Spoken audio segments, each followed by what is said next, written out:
cast that makes the journey feel whole. This Peppermint robot is the kinda slick looks cool. badass who's the brains behind the operation to take down Vandelay's band of comically evil executives.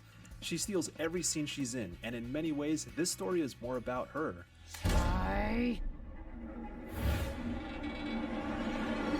808 is Peppermint's adorable robot cat, who will win your heart by simply doing cat things. Macaron is the big softy whose comforting demeanor contrasts with his brute force capabilities. Hi-Fi Rush breathes life into these characters with some of the best animation in games, period. Cutscenes let their personalities shine bright as they fight to the beat and express themselves in such charming fashion. They're also critical during battle, and I always love seeing their partner attacks Oh, that play robot out. isn't a It playable really sells the character. idea that taking down Vandelay is a team effort. Genuinely funny dialogue, impeccable comedic timing, and superb voice performances make warm-hearted and laugh-out-loud moments possible, and that stays consistent through the roughly 10-hour runtime.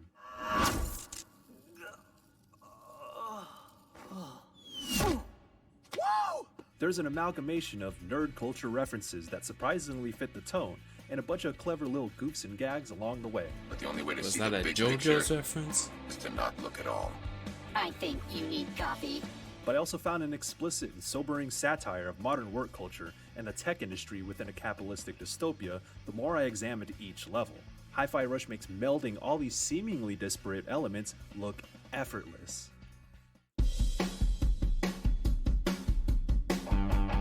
While most of the music is original, licensed tracks make for some sick needle drops at key moments.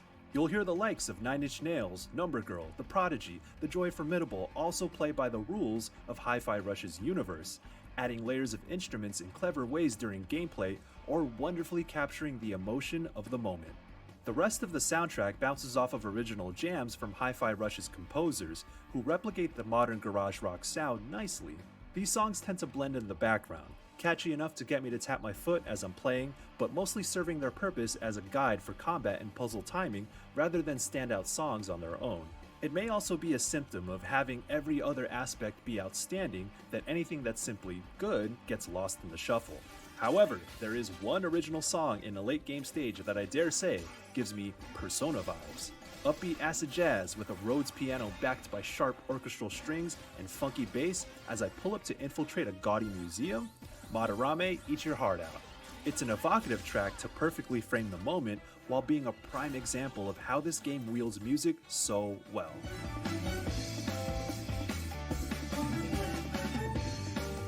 I swear, Hi-Fi Rush could be a premier cartoon series. It's got best-in-class animation, endearing heroes to cheer for, and villains you love to hate. But on top of that everlasting charm, it turns a dynamic rock soundtrack into its greatest weapon, putting meticulous detail into syncing the beat to all aspects of the experience. It gives combat a uniquely satisfying momentum that other stylish action games don't offer, even when the platforming and targeting system drops a couple notes along the way. At the end of the day, Hi-Fi Rush is a memorable journey that marches to the beat of its own drum and without a doubt stands among the action greats. This is For more on the IGN early rating though. games of 2023, be sure to check out It did seem good. Like, I'm not sure how good it really is. It's hard to say really without playing. Hi-Fi Rush.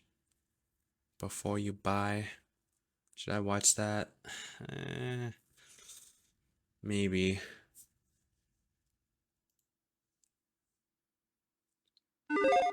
Hey, we're back with another episode of Before You Buy, the show where we give you some straight up gameplay and our first impressions of the latest games releasing. Hi folks, it's Falcon, and oof, we got something different for you. Well, not so different that it's alienating, but something that feels fresh. I'm talking about Hi-Fi Rush, which comes to us from Tango Gameworks, developers of Ghostwire Tokyo and The Evil Within, and published by Bethesda. It is the very last thing I would expect from any company involved with it. What we have here is a rhythm action platformer that harkens back to a lot of really fun games that I can remember throughout the years, and I'm going to have to say this one is one where the whole is greater than the sum of its parts. So I'm going to say right off that this is a game targeted at people who like games with some forward-moving driving momentum and energy. Now, that doesn't mean it's fast like Sonic or something like that, but this here made me think of, say, Jet Set Radio, made me think of Jak and Daxter. At times, it made me think of Mega Man, not necessarily in gameplay, but some of the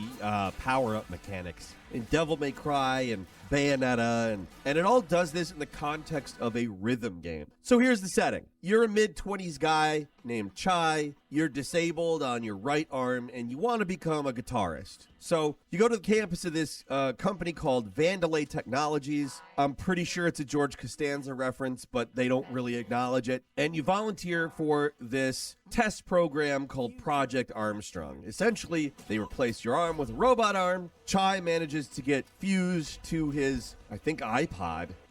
I mean, we haven't had those in a long time, but I'm pretty sure it's an iPod, and becomes a quote-unquote defect, and nobody's too happy about it, so they try to recall him, which means they try to destroy him. During the course of the first level, you encounter a robot cat named 808, who is kind of a helper, adds more to your attacks, and the cat's used as kind of a radio for a mysterious character ultimately named Peppermint, who you don't really meet until after the end of the first level, who progresses the story forward by making a deal with you about what the plot is ultimately about. Now, I'm not going to spoil the story, but you're ultimately up against a lot of technology-oriented stuff, both corporate and artificial intelligence alike. I personally think the story is fine. It's not astounding in any way. And sometimes the cutscenes get a little irritating because they go on longer than they should, it seems like. Their pacing is much more reminiscent of something much older, be it a cartoon or whatever. I'm used to even live action stuff being paced a lot quicker than this. And maybe that's my problem with the cutscenes and not that the cutscenes have a problem. I don't know. They don't matter though, because they're not going to detract from anything. And the story, like I said, it's fine. The characters are charming, and that's really what matters in something like this. So let's talk a little bit more about mechanics. This game kind of does for an action platformer what Hellsinger does for an FPS. If you have that in your mind, this isn't going to confuse you at all. And if you don't, the excessive tutorials that seem very slow and annoying at the start will ensure that you understand what you're doing. That's probably my only actual real complaint about the game. It takes a long time to just get through all of the semantics at the start of it, but once it does, it's just fun. So, while you are in a level, there's a song playing. There is a beat, and you have a light attack and a heavy attack. Light attack takes 1 beat, heavy attack takes 2. Combos you do on the rhythm, and the better you do on the rhythm, the more damage you're going to do ultimately. If that feels like it might scare you entirely off the game,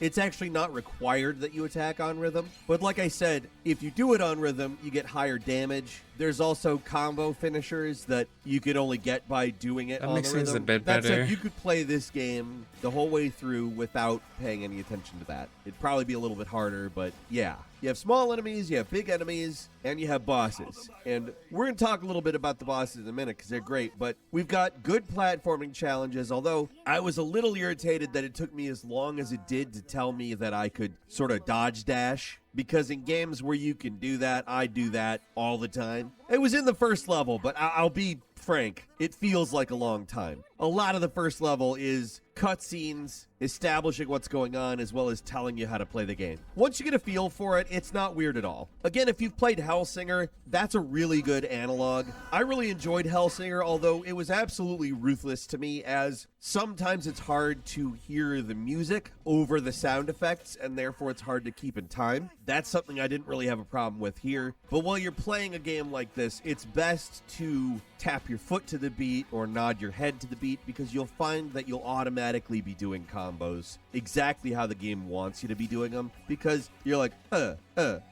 okay, combo, yes. I realize that that's a kind of stupid way of explaining it, but when you play the game, that's what you're doing.